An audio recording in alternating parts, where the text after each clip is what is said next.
Alan, for me, it's a privilege. Thank you for giving us some of your time for the interview.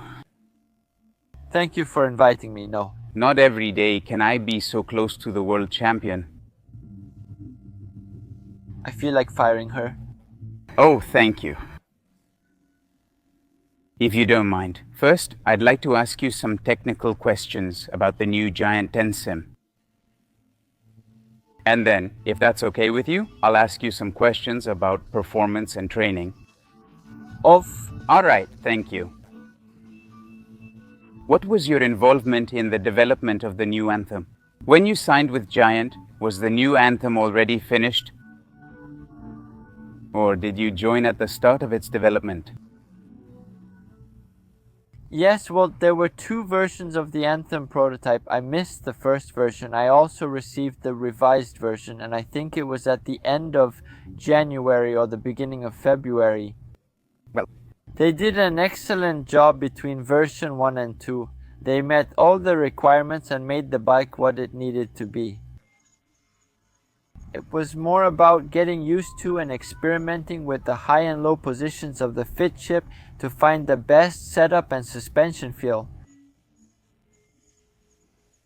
There really wasn't much to improve compared to version 2. Honestly, I think it just increased the excitement for the final carbon version. Gave me the chance to try it out. To catch up with the bike way before the racing season started, you know? I already knew how I wanted to have the bike set up. So when the carbon version arrived, the transition was super quick and I was able to put it straight on the track. Okay, for people who aren't in the bike industry, can you explain a bit how it works? I mean, do you first get an aluminum version that you review and maybe give your feedback on, and then the factory finally gives you a carbon version? How does it work? Yes, I had version 2, which was a hand-welded aluminum bike, and that was obviously the prototype for version 2.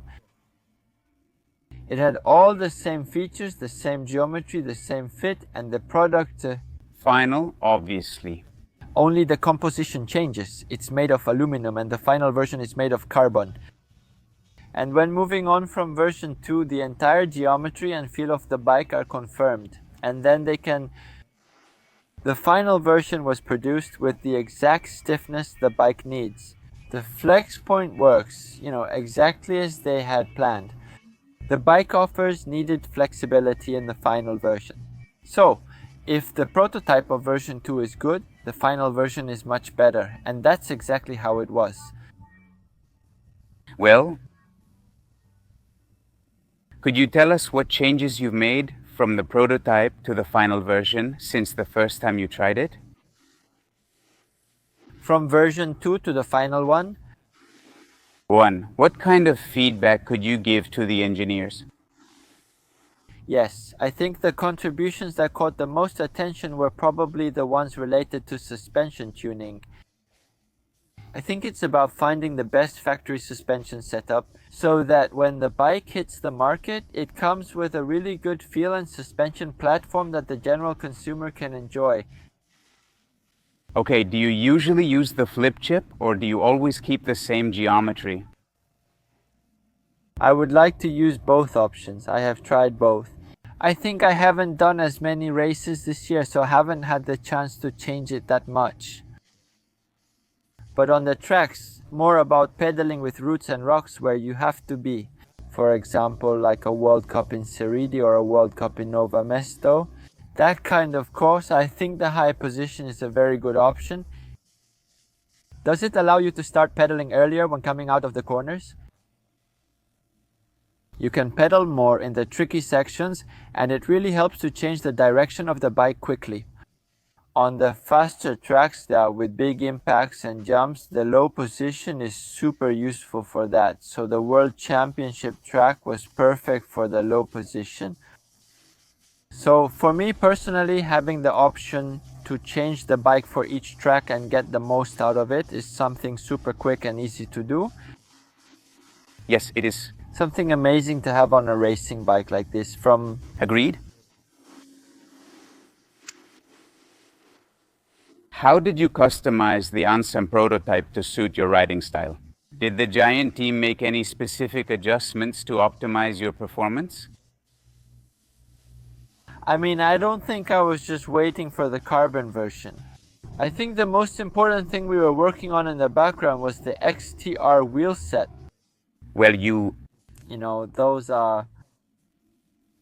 he is a complete package they used together for Anthem's final carbon version. And yes, that's exactly it. The bike and the wheels complement each other and work very well to offer a complete package. Really? What do you think about the new 120-tooth ratchet? Yes, I mean, it's an immediate engagement. And I think the most important thing they've worked on a lot behind the scenes is the forward drive. The wheel is really very efficient at providing maximum forward traction from the watts applied to the cranks. Well, thank you. Could you describe the new Giant Anthem in one word? Fast. Obviously the fastest. Is probably. All right, then the new Anthem. 120 millimeters this is now. But how do you imagine high-performance mountain biking in the future? It's complicated. We have the latest generation. Now, everything has been built for the current courses, but everything is evolving. The courses are getting tougher and the speed is increasing. One of the most obvious things would be to change the fork to 130 millimeters for certain courses. Not all of them, but for some it could be an option. And I think we're in a really fortunate position because the Anthem X is designed to use the 130 millimeter fork, and that means that this bike, if you put the 130 millimeter fork on it, is ready for it and will perform as intended. So I think it's an easy option to explore. Try with a bit more travel and see if it's something that works. All right, now, focusing on your performance, could I ask you how tall you are and how much you weigh? He is 180 centimeters tall and weighs 67 kilograms. All right, and your resting heart rate? 30. I'm bad at checking my stats, but it was around 38. All right, maximum heart rate 192. 194. But super fresh, super spicy. In most cases, it will probably be like 188, 187. Okay, I understand that if I ask you about your file transfer protocol, you probably wouldn't answer me, right? Yes, I would say I aim for about 380 when I talk about file transfer protocol. That's more or less my average throughout the year. On average, I would say... Okay, well, thanks for the information. Normally, professional cyclists aren't that open. I was about to ask you about your power peak, that maximum power peak you reach maybe in a sprint, in a competition, or in training. And it's hard to be precise because power meters are so different, especially when it comes to maximum power in sprints.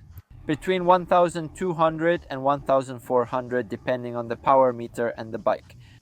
Well, can I ask you, how many grams of carbohydrates per hour do you consume during a mountain bike World Cup race? Not as much as people probably think. The high intensity reduces the absorption rate. In my case, when I'm training at maximum VO2 max power, I can't take in a lot of carbohydrates because the body isn't using them. So normally my goal is to consume between 50 and 60 grams per hour. In a 100 bite race, all the carbohydrates are consumed before the start and during the race. Small extra doses are taken to make them last, and so you're not completely empty when finished. Okay, interesting. Do you take them all as liquids? I would say a mix of both. Sometimes on certain routes it's very hard to get liquids, so we go for isogels which have both liquid and gel in a single packet. On some routes you can go just for liquids because you have the chance to drink a lot.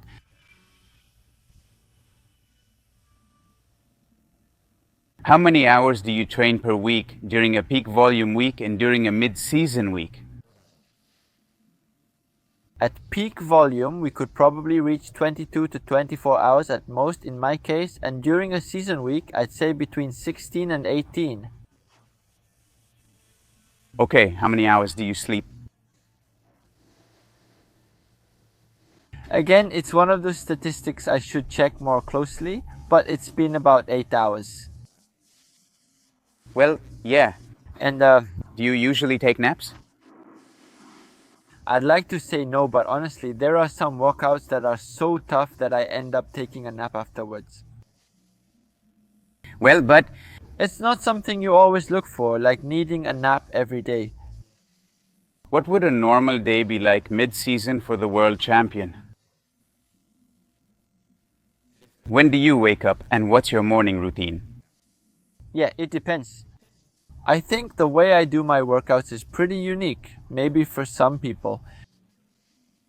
I really have weeks where I try to live a normal life in a way where I'm a bit more balanced, and then I have periods where I really get serious. I have a schedule and I need to do a significant amount of training and work, and after training I don't do absolutely anything else. So during that period, it's really like getting up at 7 in the morning, getting on the bike at 8:30 or 9, and probably coming back at 2 or 3 in the afternoon. I mean, they're pretty long training sessions, and then I probably take a nap and later do some gym in the afternoon and then have dinner, then go to sleep. That's what tough days were like. And then, yeah, I guess in a normal week, it would be a bit more relaxed. I might have breakfast with my wife and then bike at 10. I train until 2 or 3 in the afternoon, and then in the evening I go out for a walk on Prius motorcycle or on an e-bike, or just to go out. Enjoy the mountain, keep up the technical side of mountain biking in a more fun way. And yeah, maybe I'll go out for dinner again, or well, I'll stay at home and watch a movie and go to sleep. Okay, so do you use a lot of e-bikes, maybe off-season or during the season? Yes. I'd say during the season, almost once a week, and on private rides or 3 times a week. In South Africa, the enduro bike probably also once a week. So I really enjoy the different sports. It has nothing to do with bicycles. They're 2 wheels with a motor. That balances training and fun. Alan, were you polite? Thank you. Yes. Thank you and good luck next season. No, thank you. Well, yes, I do.